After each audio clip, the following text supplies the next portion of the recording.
Hello friends, ఎలా ఉన్నారు? నేను శైలజ. వెల్కమ్ టు మీ శైలజ వ్లాగ్స్. ఈరోజు మన రెసిపీ పోహా. రెగ్యులర్గా చేసుకునే పోహా కాకుండా నేను చెప్పినట్లు మీరు పోహా చేసి పెట్టారంటే ఇంట్లో వాళ్ళు మళ్ళీ మళ్ళీ చేసి పెట్టమని అడుగుతారు. మీరు కూడా మళ్ళీ మళ్ళీ చేసుకొని తింటారు. దానికి నాది గ్యారంటీ. పోహా అంటే అదేనండి, అటుకుల ఉప్మా. పోహా అంటే అబ్బా పోహానా అంటారు. అదే గనక నేను చేసినట్లు ట్రై చేస్తే అబ్బా సూపర్ పోహా అంటారు. రెసిపీలోకి వెళ్ళే ముందు మన ఛానల్ని ఎవరైనా సబ్స్క్రైబ్ చేసుకోకపోతే వెంటనే సబ్స్క్రైబ్ చేసుకోండి. అలాగే ఒక లైక్ చేయడం మర్చిపోకండి. ఇది ప్రిపేర్ చేయడం కోసం నేను 1 కప్పు అటుకులు తీసుకున్నానండి. ఇవి మనము ఇంటి దగ్గర పట్టించిన అటుకులండి, కొన్న అటుకులు కాదు. సంక్రాంతి టైంలో కొత్తగా వడ్లు వచ్చినప్పుడు వాటిని నానబెట్టి ఊర్ల దగ్గర మిల్లు పెట్టి పడతారండి. అలా పట్టించుకుంటాం మేము, ఎందుకంటే మా పొలంలో వడ్లు వస్తాయి కాబట్టి. అందుకని దీంట్లో కొంచెం చెత్త, అదేనండి గడ్డి ఆకులు కానీ అట్లాగూ లేదా పుల్లలు అట్లా తగులుతూ ఉంటాయి. సో శుభ్రంగా చేసుకోవాలి. వీటిని 2-3 సార్లు శుభ్రంగా కడిగితే ఆ డస్ట్ అంతా వెళ్ళిపోతుందండి. చూడండి, 2 సార్లు 3 సార్లు కడగగానే క్లియర్ వాటర్ వచ్చేసినాయి. వేరొక గిన్నె తీసుకొని జాలి గంట పెట్టుకొని దానిలోకి ఈ అటుకులు వేసుకొని వడకట్టుకోవాలి. ఎందుకంటే ఎక్కువసేపు వాటర్లో ఉంటే ఇవి ముద్దగా అయిపోతాయి. అందుకని చెప్పి పొడి పొడిగా ఉండడం కోసము ఇలా జాలి గంటిలో వేసుకొని పక్కన ఉంచుకోవాలి. దీనిలో మెయిన్ ఇంగ్రీడియంట్ ఇదేనండి. 2 ఎండుమిరపకాయలని కట్ చేసి వేసుకొని అవి వేగే వరకు వేయించుకోవాలి. దీనిలో నూనె ఏమీ వేయించాల్సిన అవసరం లేదండి. 2 టేబుల్ స్పూన్ల మినపగుళ్ళు, అలాగే 2 టేబుల్ స్పూన్ల పచ్చిశనగపప్పు కూడా వేసి వేయించుకోవాలి. ఇవి కొద్దిగా వేగిన తరువాత 2 టేబుల్ స్పూన్ల శనగగుళ్ళు కూడా వేసి వేయించుకోవాలండి. ఇది ఎంతవరకు వేయించుకోవాలి అంటే శనగగుళ్ళు ఇలా నలిపితే పొట్టు ఊడుతాయండి, అంతవరకు వేయించుకోవాలి.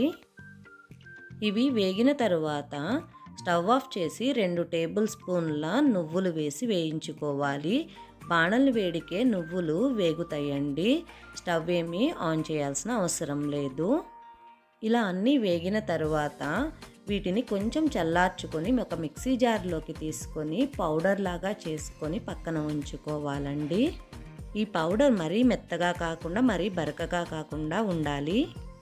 మనం పప్పులు వేయించుకున్న బాణలిలోనే 2 టేబుల్ స్పూన్ల ఆయిల్ వేసుకొని దానిలో 4 ఎండుమిరపకాయలు వేసుకొని వేయించుకోవాలి. కొద్దిగా ఆవాలు, అలాగే మినపగుళ్ళు, పచ్చిశనగపప్పు.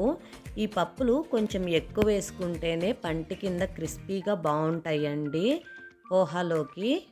వీటితో పాటు 1/2 టేబుల్ స్పూన్ జీలకర్ర కూడా వేసుకొని వీటన్నింటినీ బాగా వేగే వరకు వేయించుకోవాలి. ఇవి బాగా వేగిన తర్వాత ఇక్కడ చూపిస్తున్నట్లు పచ్చిమిరపకాయలు 2 పెద్ద పెద్ద చీలికలుగా కట్ చేసుకొని వేసుకోవాలండి. వాటితో పాటు ఒక మీడియం సైజు ఉల్లిపాయ కూడా వేసుకొని వేయించుకోవాలి. పచ్చిమిరపకాయలు, ఉల్లిపాయలు కూడా వేగిన తరువాత ఒక మీడియం సైజు టమాటాను చిన్న చిన్న పీసెస్గా కట్ చేసుకొని దీనిలో వేసుకొని దీన్ని కూడా వేయించుకోవాలి. ఇవి అన్నీ బాగా మగ్గిన తరువాత రుచికి సరిపడా ఉప్పు వేసుకొని అలాగే 1/2 టీ స్పూను పసుపు కూడా వేసుకొని వీటన్నింటికి పట్టేటట్లు మిక్స్ చేసుకోవాలి. ఇప్పుడు మనము స్ట్రైనర్లో అటుకులు తీసుకుందామండి. చూడండి, వాటర్ అంతా డ్రైన్ అయిపోయి పొడి పొడిగా ఎలా ఉన్నాయో అటుకులు. సో ఇలా పొడి పొడిగా ఉండాలండి అటుకులు. అదే వాటర్లో ఉంచితే ముద్దలాగా అయిపోతాయి. ఈ అటుకులు కూడా దీనిలో వేసుకొని మొత్తము బాగా మిక్స్ చేసుకోవాలి. ఒకసారి ఉప్పును టేస్ట్ చూసుకోవాలండి, మీకు సరిపోయిందో లేదో.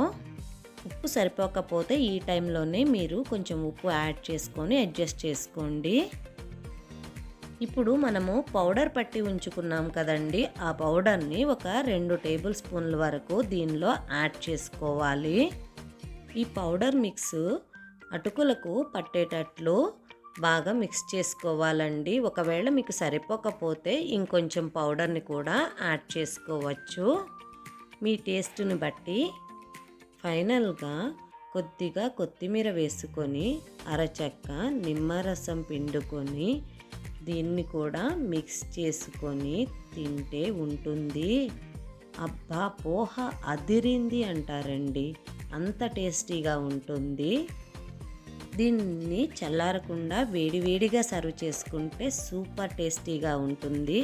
చల్లారిన తర్వాత కూడా బాగానే ఉంటుంది, కానీ వేడి మీద అద్దిరిపోతుంది. ఇది మార్నింగ్ బ్రేక్ఫాస్ట్కైనా, ఈవినింగ్ స్నాక్స్కైనా, డైట్ చేసేవాళ్ళైతే ఆఫ్టర్నూన్ లంచ్ కానీ, నైట్ డిన్నర్ కానీ ఏ టైంలోనైనా హ్యాపీగా తినేయచ్చు. అంత బాగుంటుంది, అంత టేస్టీగా ఉంటుంది. మీరు కూడా తప్పకుండా ట్రై చేయండి. మా రెసిపీ మీకు ఎలా అనిపించిందో కమెంట్ సెక్షన్లో తెలియచేయండి. Thanks for watching. Please like, share and subscribe to our channel.